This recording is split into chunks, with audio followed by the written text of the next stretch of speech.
A ballistic missile cuts through the night sky, streaking across like a steel phantom, tearing apart the stillness of the Middle East.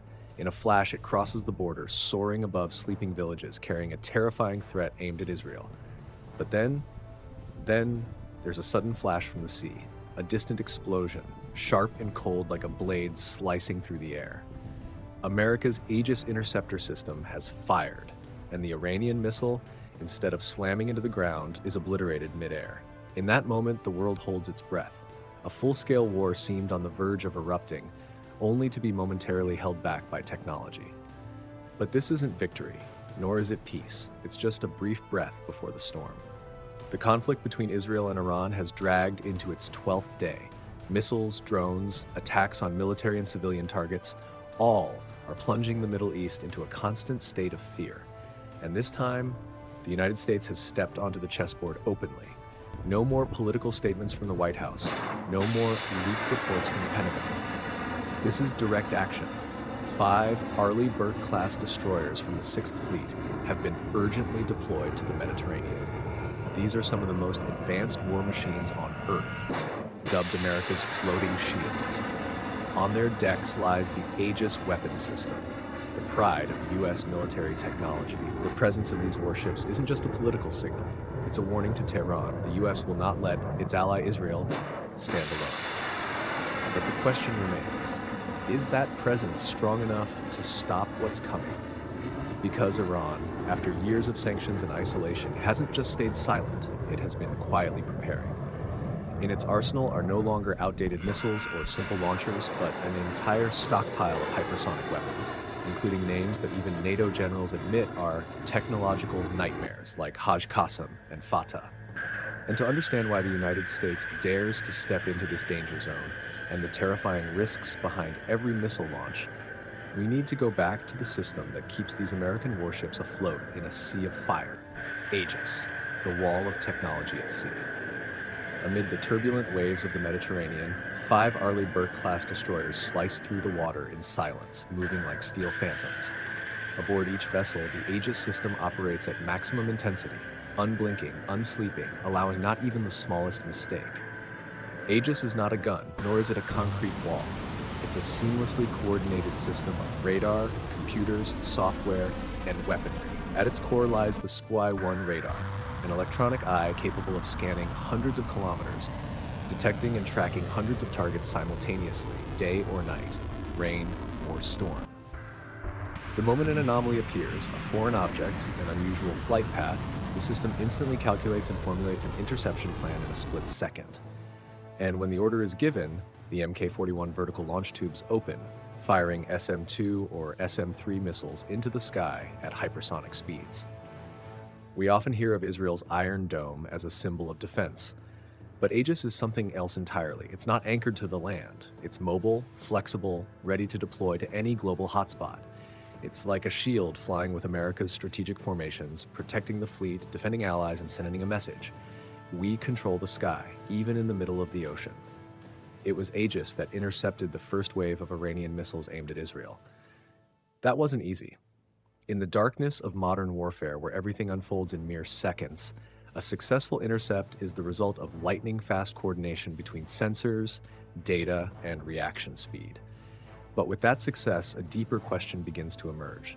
The missiles intercepted by the US, what kind were they? Outdated models? Probes? Or just one piece of a more elaborate game of misdirection? Because not all missiles in Iran's arsenal are created equal, and most concerning of all are the ones Aegis has never faced in real combat. The Haj Qassem missile, one of Tehran's proudest achievements, is living proof of Iran's transformation from a weapons importer to a creator of its own deterrent power. Named after the legendary general killed in a US airstrike, Haj Qassem is more than a missile. It's a declaration forged in metal and explosives. With a range of over 1,400 kilometers and a top speed reaching Mach 12, it strikes like lightning, faster than any manual response a human can make. But its true terror lies not just in its speed. It's in its flight intelligence, its ability to change trajectory, mimic erratic movements, and subtly wobble to confuse radar systems, causing defense systems to lose track of it in an instant. Several intelligence reports from Israel suggest that Haj Qassem was behind the devastating attacks on the city of Bam, where buildings collapsed as if struck by an earthquake. That's when the world began to ask, what if such a missile wasn't aimed at the ground, but at a US warship out at sea? A warship, no matter how advanced, is still a limited-sized object moving in the vast ocean. It can evade torpedoes. It can shoot down aircraft. But how does it survive a missile traveling at 12 times the speed of sound, slamming into its deck, with a warhead over 500 kilograms, powerful enough to obliterate an entire forward airbase? That's no longer a distant hypothetical. It's a looming threat. In every breathless moment of the escalating conflict, in every calculation inside the operations room, and in every unanswered question across the tables of the U.S. Department of Defense. Haj Qassem, a name that recalls the legendary general assassinated by the U.S. in 2020, is now carried by a very different weapon. No longer a man, but steel, fire, and speed. It's one of the most fearsome medium-range ballistic missiles Tehran has ever developed. Not just because of its destructive power, but because of the message it sends. Iran is no longer merely reacting. It is proactively instilling fear. Haj Qassem has a range of up to 1,400 kilometers, enough to strike every U.S. military base in the region. But what truly worries Western military analysts isn't the distance. It's the sheer speed. Mach 12, nearly 15,000 kilometers per hour. At that velocity, no land-based air defense system or naval radar can respond in time using conventional methods. It comes in like a meteor. And once it begins its terminal descent, only a few seconds remain to intercept it, if interception is even possible. And that's not even considering its ability to change trajectory mid-flight, a feature once reserved for the expensive missiles of superpowers.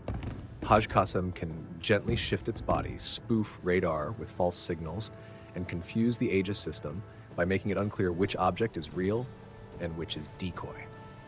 With every maneuver, the odds of interception drop, and it takes only one miss for the price to be paid: a ship, a base, or a life. The world has already witnessed its effectiveness in the attacks on Bam, where dozens of buildings were flattened in an instant. Satellite images revealed devastation akin to that of a strategic bombing run. Israeli intelligence believes Haj Qassem was responsible. It's not just a deterrent strike. It's a loud and clear message to the region. Iran is ready to hit back for real. But what if a Haj Qassem wasn't aimed at land, but at a U.S. warship cruising off the Mediterranean coast? A surprise attack, a trajectory plunging from the stratosphere straight onto the deck. At Mach 12, radar systems would only detect it mere seconds before impact. In that narrow window, there's just one chance to intercept. And if the angle is even slightly off, the missile will slip through, carrying a warhead weighing over 500 kilograms, capable of destroying radar arrays, weapon systems, and possibly rendering the entire vessel uncontrollable, leaving it a floating wreck in open water. A warship can withstand many things: storms, mines, cyber warfare. But against a missile like Haj Qassem, even thick steel becomes paper. And the more troubling truth is this: the US has never actually faced it in real combat. All previous successful interceptions involved older, slower missiles lacking the maneuverability of Haj Qassem, which means Aegis remains an unknown factor, and no one can say for sure whether it can protect these warships when the real steel storm hits. And that's just one part of Iran's arsenal. There's another name, newer, faster, more unpredictable, and it was designed not just to destroy bases, but to wipe out entire fleets. Its name is Fattah, a hypersonic killer with such speed that even the most seasoned experts at the US Department of Defense are now reevaluating every defense scenario they have. Because if Haj Qassem is a knock at the door, then Fattah is the punch that shatters it wide open. Fattah, a name that sounds like a declaration. In Persian, it can be understood as the opener, or the one who strikes first. And that's exactly the philosophy Iran has embedded into this next-generation hypersonic missile. If Haj Qassem is the unsheathed sword meant to intimidate, then Fattah is the killing blow, built not just to deter, but to destroy. Fattah marks a technological leap in Iran's military capabilities. Not only does it boast speeds of Mach 13, nearly 16,000 kilometers per hour, but it also features terminal phase maneuverability. That means in the final seconds before impact, Fattah can weave, shift direction, and behave more like a cruise missile than a traditional ballistic one. This makes it nearly impossible to intercept. When a missile can fly faster than the blink of an eye and still change course like a drone, everything we call a shield, from radar to missile defense systems, becomes reactive and outdated. Even the advanced Aegis system needs several seconds to detect, track, calculate, and launch an interceptor. But when a missile only needs 60 to 90 seconds to cover several hundred kilometers, any response begins too late. Fattah is not mass-produced, at least not yet, but each one crafted as a strategic weapon. It can carry a warhead up to 990 kilograms, enough to obliterate a command center, demolish an airbase, or, more dangerously, punch through the deck of a modern destroyer, striking the very heart of its operational core: its radar, command bridge, weapons systems, and control hubs.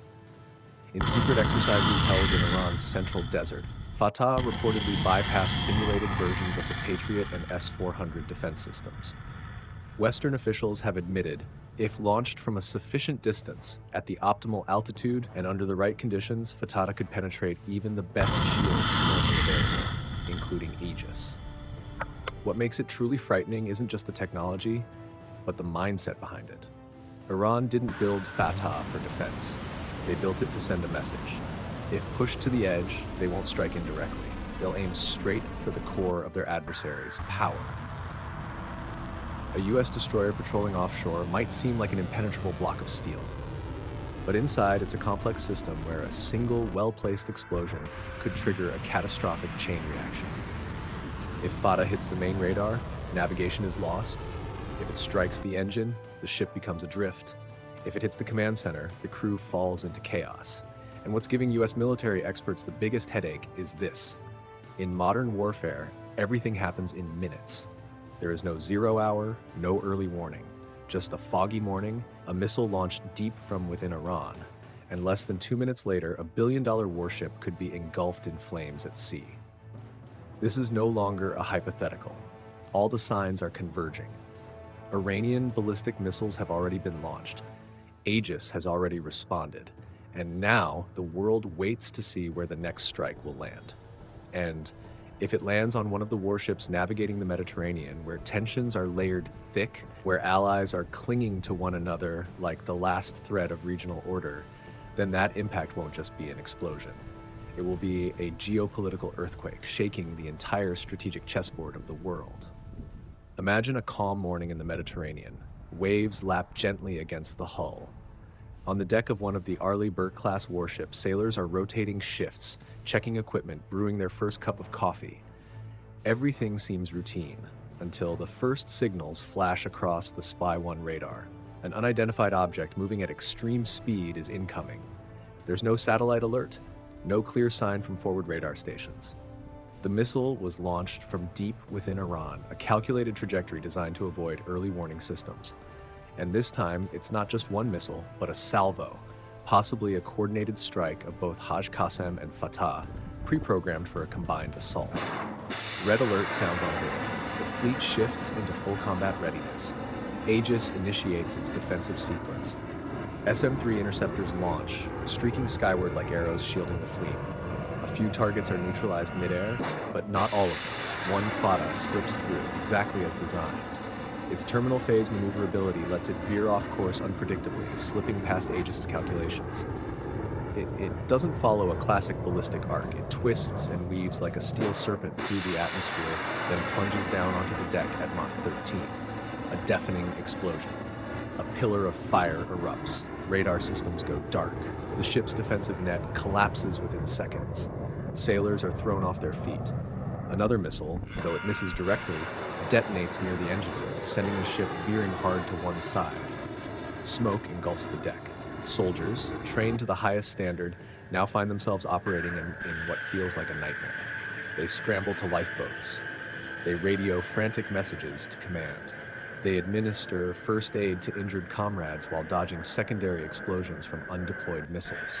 Some leap into the sea. The American flag, torn and scorched, still flutters amid the chaos. Over the radio, other warships report their own damage. One heavily damaged. One has lost contact. The worst-case scenario every war game had predicted, now unfolding in real life. In the hours that follow, the world holds its breath. Media erupts. The U.S. Congress convenes an emergency session. NATO allies are placed on high alert, and Iran, they hold a press conference claiming legitimate self-defense against U.S. aggression. Satellite images of the burning ship flood social media, accompanied by a bold declaration, "We've proven that no one is untouchable." And in that moment, the balance of global strategy begins to shift, because something once thought impossible, striking a U.S. warship in the open sea, has just happened. A blow not just of physical destruction, but to the very image of invincibility that the United States has projected for decades. One question immediately arises: if a nation like Iran, not Russia, not China, can pull this off, then what awaits U.S. forces in other seas? In the Pacific, in the South China Sea, in the Strait of Hormuz, or near the Korean Peninsula?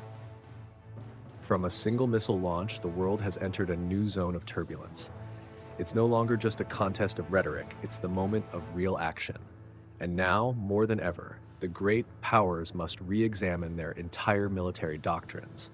Because modern warfare is no longer about who owns the largest aircraft carrier or commands the biggest army. It's about who can strike first, strike precisely, and cripple the enemy within the opening minutes. This marks the beginning of a new chapter in the arms race, where hypersonic missiles take center stage, where nations are no longer chasing quantity, but the quality of each warhead, each guidance software, each jamming system, and every fraction of a second in defensive response. With that single strike, Iran didn't just score a military win, it posed a strategic challenge to the entire world. How do you protect a fleet against weapons that current systems have never truly been tested against? And if protection isn't viable, then is it time to restructure the entire mindset of combat, from tactics to the very design of military hardware? This is no longer theory, it's a matter of survival. And the first to answer incorrectly could be the one who loses their place on the chessboard of the century. The moment an Iranian missile pierced every layer of defense and struck a U.S. warship, it wasn't just a blow to a symbol of military might. It was an alarm bell for the entire global security order. It marked a new threshold, a point where outdated theories of war must be re-examined, and where the weak, if they invest in the right places, can make the strong stumble. This is no longer the era of quantity, but of speed, precision, and surprise. Aircraft carriers, once considered floating fortresses in the open sea, have now become massive targets for hypersonic strikes.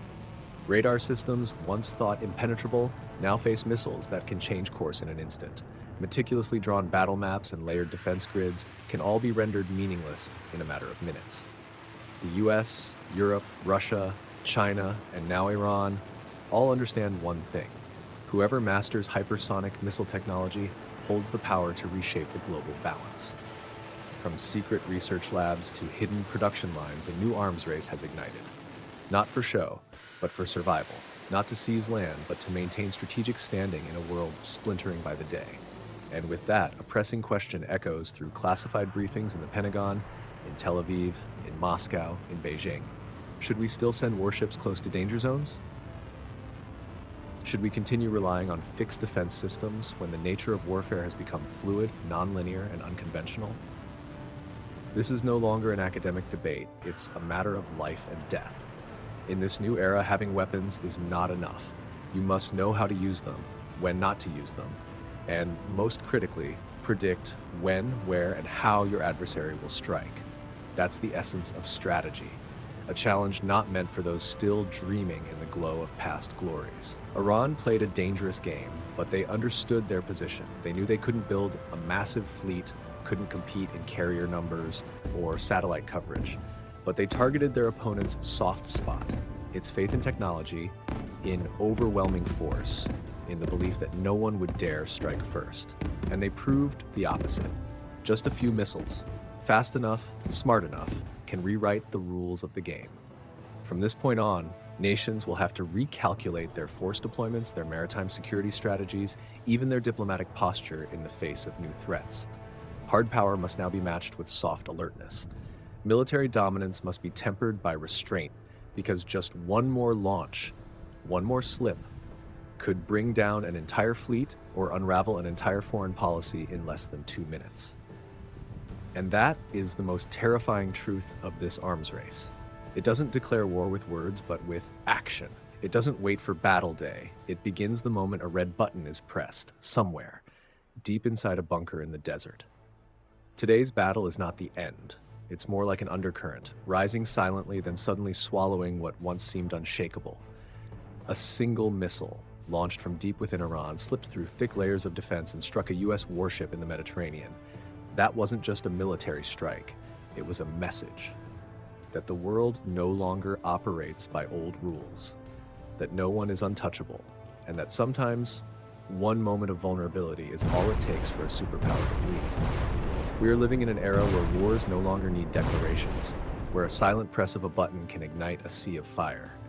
Aegis is one of the most sophisticated defense systems ever built.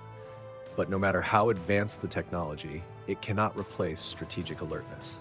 Because war isn't just machines and radar. It's psychology, surprise, and the question of who strikes first, and how fast, how deep they strike. One missile, if it lands, can shift an entire foreign policy. One well-timed attack can tip the balance of power across a whole region. And one message, unspoken yet undeniable, can echo louder than any resolution passed in the United Nations. Iran sent that message, not with speeches, not with flags or anthems, but with steel, speed, and precision. But beyond the flames lies a deeper lesson. In geopolitics, there are no superheroes, no absolute powers, only nations that know how to stay grounded, neither reckless in their pride nor blind in their dominance. And sometimes it's the one long dismissed as voiceless that ends up pressing the button first. If this video opened your eyes, offered a new lens through which to understand the world we live in, don't forget to leave a comment, hit like, and subscribe to the channel. That's how you can walk with us, day by day, as we decode the silent chess games shaping the fate of humanity.